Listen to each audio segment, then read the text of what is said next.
예, 돈이 되는 뉴스 시작합니다. 한국투자증권 이프랜드에어 김민진 차장과 함께합니다. 안녕하세요. 네, 안녕하세요. 네, 첫 번째 이슈는 원전. 오늘 굉장히 또 시세 분출이 나오는 섹터가 원전입니다. 이슈는 사실 끊이지 않은데 찾자고 하면 여러 가지가 될 겁니다. 근데 오늘 기사가 많이 올라오는 건 이거죠. 한전, 튀르키예와 수십조 원대 원전 건설 협력 논의를 한다라는 내용입니다. 예, 이게 터키죠. 다음 보겠습니다.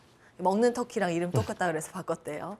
한국형 차세대 원전 내기 수출 추진 소식도 있고 MOU 체결 이제 내년 한 다음에 정부 협정 추진이 될 거라는 이제 시작이다라는 내용입니다. 사실 이제 원전은 여기저기서 많이 필요한 부분이기도 하고 신재생으로 돌리려면 그 사이에 에너지 공백을 메울 수 있는 가장 큰 대안으로 좀 떠오르는 상황. 어떻게 보세요? 네, 지난 시간에 나와서 이런 말씀을 드렸었어요. 결국은 이제 폴란드, 체코 쪽에서 먼저 시작을 했었던 원전 재가동에 대한 분위기가 전반적으로 다른 국가까지 좀 확대되고 있다는 점에 대해서 좀 말씀을 드렸었고요. 이러한 부분들과 함께 여러 중동 국가라든지 아니면 영국 이런 국가들과 함께 오늘 얘기가 나온 튀르키예까지도 원전 4기의 수주 가능성들이 언급이 되고 있는 상황입니다. 분명한 것은 이제 우리나라 원전 기업들이 해외 쪽의 수주를 위해서 굉장히 바쁘게 움직이고 있다는 점과 함께 과거 이제 2009년이었나요? 우리가 이제 UAE 쪽에서 또 대규모 원전 수주를 했던 레퍼런스 이런 것들을 바탕으로 폴란드도 상당히 근접했었고 이번 튀르키예의 기대감까지 나오고 있는 상황이기 때문에 원전 관련주들은 이러한 수주에 참여 뉴스 모멘텀들은 지속적으로 이어질 가능성이 높다라고 판단되어집니다.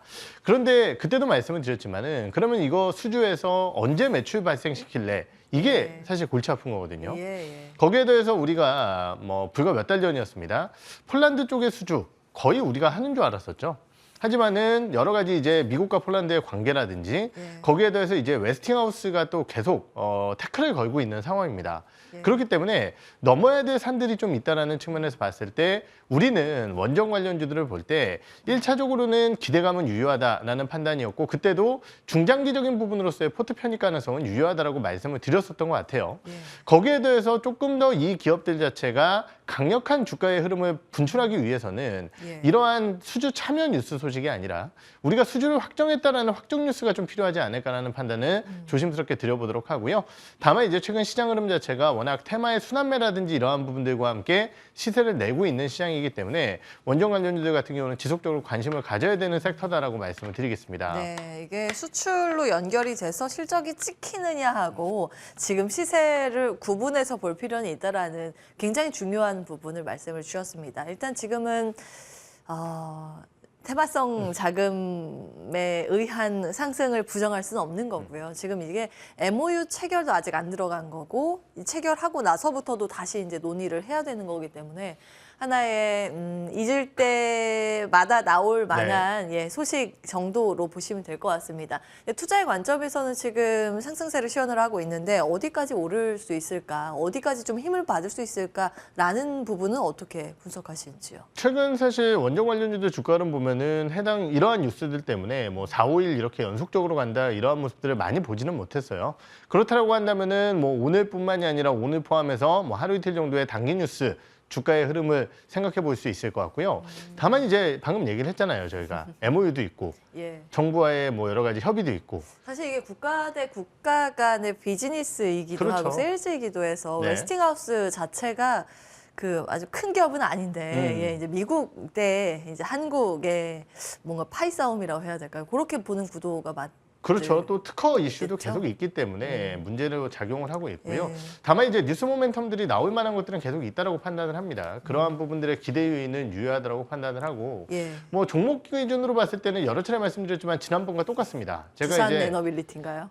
대형주는 두산 에너빌리티고 제가 이제 그때 원전 관련된 테마 쪽에서 가장 바쁘게 움직이는 종목군들, 빠르게 움직이는 종목군들, 예. BH하고 일진파워 말씀을 드리고 갔었거든요. 아, 근데 오늘 같은 경우도 원전 관련주 중에서는 BHI가 제일 세게 움직이고 있습니다. 그렇기 때문에 단기 테마성의 움직임이라고 한다면은 역시 관련주들 그리고 추가적으로는 아까 말씀드렸던 중장기적인 투자 관점에서는 두산에너빌리티 보시는 게 좋으실 것 같습니다. 이제 원전 섹터에 대해서 기대감을 뭐 낮출 필요는 없죠. 사실 펀더멘털리 보더라도 뭔가 나오기는 할 겁니다. 네. 원전이 필요한 부분도 있고 다만 이제 투자의 관점에서는 우리가 수급의 이동이나 이런 것들을 따져야 하기 때문에 트레이딩 관점에서 말씀을 주고 계시고 좀 시세 분출 가볍게 움직일 만한 종목으로 지난번에도 BHI를 정말 네. 강조해 주셨는데 오늘 시세 분출이 나오고 있습니다. 묵직한 종목은 조금 더 안정적으로 가져갈 수 있는 종목입니다. 두산에너빌리티 기억해 주시기 바랍니다. 자, 다음 기사 볼까요? 자, 이제 중국 이야기를 해보겠습니다. 꽁꽁 잠갔던 빗장을 스며시 풀기 시작했죠. 최악의 한파, 한국경제라는 우려감이 있는데 이 부분에 이제 숨통이 트이는 요소가 될까? 중국의 리오프닝 보겠습니다. 제로 코로나에서 위드 코로나로 전환의 움직임이 속속 나오고 있습니다. 완전 전환은 아니고요. 그런데 하나둘씩 이제 방역 강했던 것을 푸는 움직임이 나오고 있는 현재 구간이죠. 사상 최대 무역 적자를 겪은 한국, 특히 이제 반도체 등의 수출 데이터가 요즘 좋지 않았는데 여기가 문을 열면 우리가 좀 수혜를 어느 정도 받을 수 있지 않을까라는 이제 경기 사이클에 대한 기대감도 일면 있습니다. 철강 화학 산업도 중국 경기 회복에 반사 이익 기대라는 평가인데 이게 해석하기 나름인 것 같아요. 어떻게 분석하십니까? 사실 중국이 문을 열게 된다고 한다면요. 지금 이 얘기는 굉장히 가시성이 높은 투자 관점의 내용이라고 볼 수 있어요. 예. 그렇기 때문에 이제 우리가 중국의 지표들을 살펴보게 되면은 올해 같은 경우 경제 성장률이라든지 아니면 뭐 그나마 이제 좀 버텼었던 제조업 지표 같은 경우도 많이 흔들렸고요. 거기에 더해서 부동산 경기 굉장히 부진했었습니다. 예. 그런데 최근 중국의 제로 코로나의 방역 완화의 이슈와 함께 우리가 이제 흔히 얘기하는 리오프닝 관련주들도 굉장히 관심을 가질 수 있겠죠. 예. 하지만 중기적으로 봤을 때 그러면은 중국의 경기가 좋아진다라고 한다면 어떤 섹터들이 올라올 수 있을까? 지금 얘기 나온 철강, 화학 이런 쪽들의 다운스트림들 가격이 다운스트림 지표들이 조금씩 회복세를 보이고 있어요. 예. 대표적으로 볼 수 있는 것들이 이제 건설 경기와 어느 정도 연관성이 높다라고 할 수 있는 PVC라든지 이런 것들이 가격이 올라서고 있고요. 예. 거기에 더해서 중국의 또 흐름과 함께 또 같이 갈 수 있는 스판덱스라든지 이런 것들의 가격도 올라서고 있습니다. 예, 운동복에 그렇죠. 들어가는 옷. 네, 소재, 맞습니다. 예. 그렇죠. 그렇기 때문에 이러한 부분들을 종합적으로 고려해 봤을 때 우리가 중국 쪽에 올해는 아무래도 이제 뭐 작년, 올해 이런 쪽이라고 한다면 결국 이제 미국 쪽에 많이 눈을 돌렸었다라고 한다면은 예. 내년도 같은 경우에는 결국은 이제 중국 쪽의 기대감을 좀 확장시켜야 된다라는 측면에서 봤을 때 우리나라 같은 경우도 경기 민감주 쪽에 관심도를 좀 높여나가야 되지 않을까 이렇게 생각을 하고 있습니다.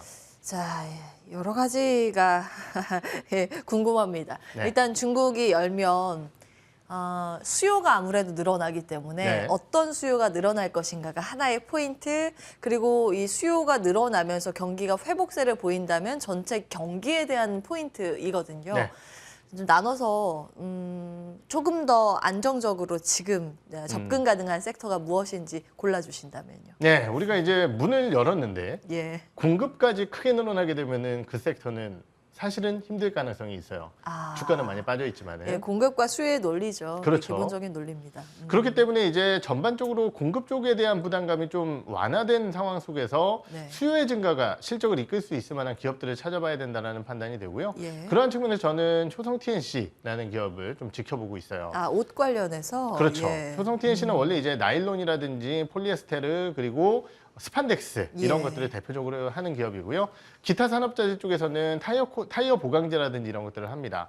결국 이제 타이어 보강제 같은 경우는 리오프닝 상황과 함께 전방 산업이 글로벌적으로도 나아지고 있다고 말씀을 드릴 수 있겠는데 이 회사의 실적에 가장 중요한 것은 결국 이제 스판덱스 쪽이었다라는 거죠. 예. 그러다 보니까 아무래도 이제 중국의 업황 부진에 따라서 올해 8월 달 됐을 때는 가동률이 50% 초반대로 떨어졌어요. 작년에는 90% 중반선을 유지했었던 가동률이었거든요. 예. 그러니까 얼마나 업황이 안 좋았는지를 확인할 수 있는 내용일 것 같고요. 예. 다만 이제 최근 중국의 리오프닝 얘기와 함께 가동률이 다시 올라서고 있습니다. 거의 80%대 수준까지 좀 올라서는 모습을 회복을 많이 했네요. 그렇죠. 올라서는 모습을 보였었고 재고 일수도 급격히 줄어들었습니다. 거기에 대해서 왜 그러면은 이제 효성 TNC를 봐야 되느냐라는 부분일 것 같은데요. 지금 아까 말씀드렸던 이 스판덱스라는 시장 자체가 글로벌 수요 내에서 중국의 점유율이 거의 60%에서 70% 가까이 되는 제품입니다. 그렇다라고 한다면은 중국이 좋아진다라고 했을 때 당연히 효성 TNC 제품의 수요는 늘어날 가능성이 높겠죠. 물론 지금 말씀드리는 이러한 소재, 화학, 철강 기업들의 전반적인 강력한 수요 회복은 당장에 나타나지는 않을 거예요. 문 연다고 바로 제조업체들 다 회복되는 거 아니거든요. 예. 수요 확인하고 올릴 겁니다. 네. 그렇기 때문에 지금 예측되는 범위 내에서는 아무래도 춘절 이후 그리고 전인대 전후 가능성을 좀 얘기를 하고 있는 상황이지만은 예. 주가는 먼저 반응을 한다는 거죠. 그러한 측면에서 봤을 때 효성 TNC 워낙 오래 빠지기도 했고요. 많이 빠지기도 했습니다. 관심 있게 지켜보도록 하겠습니다. 내년 봄 정도 가야 확실한 수치는 볼 수 있는 거라는 말씀이시네요. 이미 다운스트림 지표들은 좀 바닥을 찍은 것들이 확인이 되고 있어요. 예. 물론 이제 그 회복 속도가 정말 가파를 것이냐 이거는 조금 더 확인이 필요하겠죠. 알겠습니다. 이제 효성 TNC는 사실 이제 의류에 많이 들어가는 거기 때문에 추가적으로 궁금한 부분은 철강이랑 네. 화학이라고 하면 전통화학 쪽 한번 볼까요? 그 석유화학 제품 네. 쪽이요. 예. 제가 이제 화학주를 말씀을 안 드리려고 했던 것이 아까 예. 말씀드렸듯이 이제 수요가 늘어나는데 공급까지 늘어나게 된다라고 한다면 예. 좀 흔들릴 수 있다라는 거죠. 제가 사실 몇 달 전에 나와서 롯데케미칼 같은 종목군들 바닥권에서 움직인다 이런 말씀을 좀 드렸었던 것 같은데 최근에 주가가 사실 상당 부분 좀 많이 올라왔어요. 맞아요. 대한유화도 예. 마찬가지고요. 예. 그러다 보니까 현 시점에서 과연 매력도를 찾기 위해서는 아까 말씀드렸듯이 내년도 업황이 담보돼야 되는데 그거 쉽지 않다라는 거죠. 그러한 부담감이 있고요. 예. 철강업종군들 같은 경우는 그래도 조금은 기대를 하고 있습니다. 왜냐하면 지금 중국 내에서 이 선적 이후에 선적 기반한 철강 제품군들의 이 물량 자체가 많이 줄어든 상황이기 때문에 예. 생산량이 좀 늘어나야 되는 구간이라고 볼 수 있겠고 그렇다라고 한다면 제품가에 대한 상승 흐름이 약간은 기대될 수 있는 구간이고요.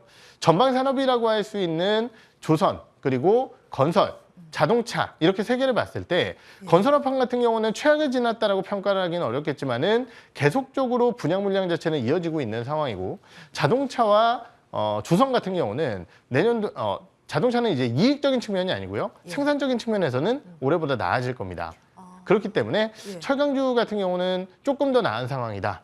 라고 표현을 해볼 수 있을 것 같아요. 예, 조금 더가 걸리긴 하는데 철강을 만약에 본다면 네. 어떤 종목을 보시는지요? 뭐 저는 이제 그룹사 전체적인 영향으로 봤을 때는 역시 포스코홀딩스 보는 게 포스코 맞다라고 홀딩스. 생각을 하고 예. 현대해철은 좋긴 좋은데요. 싸긴 싼데 아무래도 이제 가장 중요한 그룹 계열사들 현대차, 기아의 실적 우려감들이 내년에 있기 때문에 예. 포스코홀딩스 쪽이 조금 더 낫지 않나 이렇게 생각을 하고 있습니다. 예, 우선순위로 보면 효성 TNC가 가장 매력적이고 그 후순위로 포스코 홀딩스 기억해 보겠습니다. 다음 보겠습니다. 게임 이야기를 이어갈까 하는데요.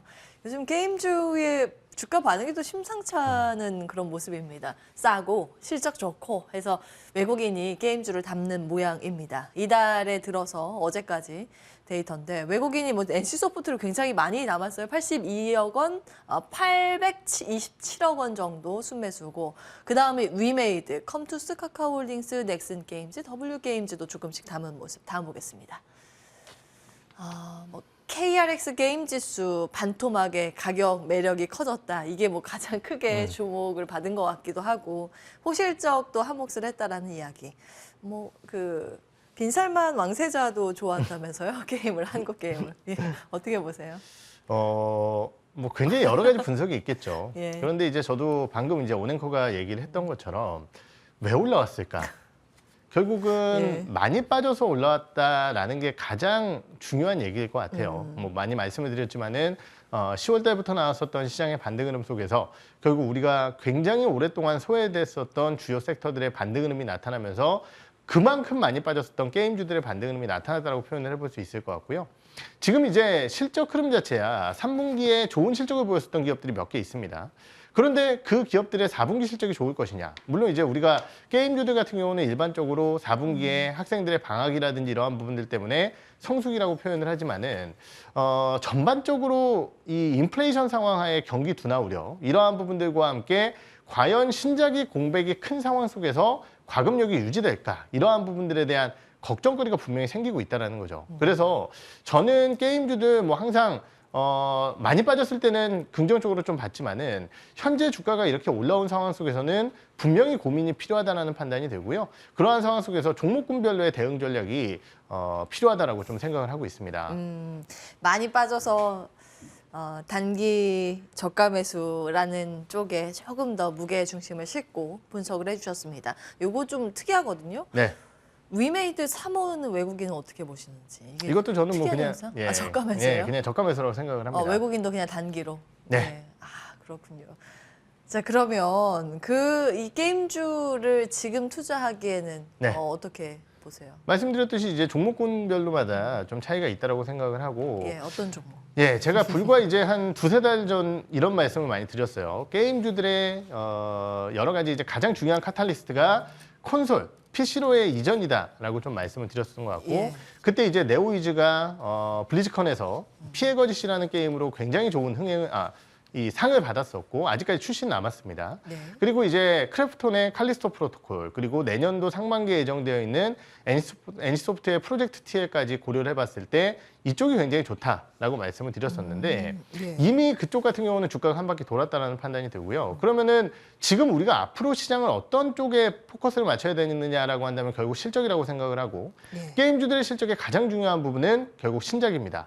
그리고 그 신작들을 매 분기마다 낼 수 있을 만한 기업이 지금 카카오게임즈라는 기업이에요. 그렇군요. 라인업 기준으로 봤을 때 그렇게 되고 많이 말씀드렸지만 불과 2, 3개월 전에 모바일 게임 나와봤자 아무도 신경 안 썼거든요. 근데 이제는 실적과 함께 모바일 게임 신경 쓸 가능성이 높다는 거죠. 그러한 측면에서 봤을 때 당장 내년도 1월 달에 출시를 위해 사전 예약을 받고 있는 게임도 있고요.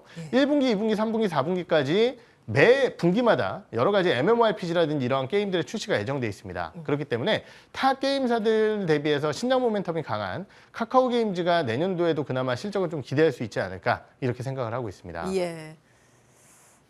오랜만에 보네요. 카카오 게임즈. 예. 요 몇몇 종목을 선별해서만 보자라는데요. 이제 게임주에 대해서 평가를 받아봤습니다. 오늘 여기까지 함께 할게요. 한국투자증권 이프랜드예요. 김민진 차장과 함께했습니다. 고맙습니다. 네.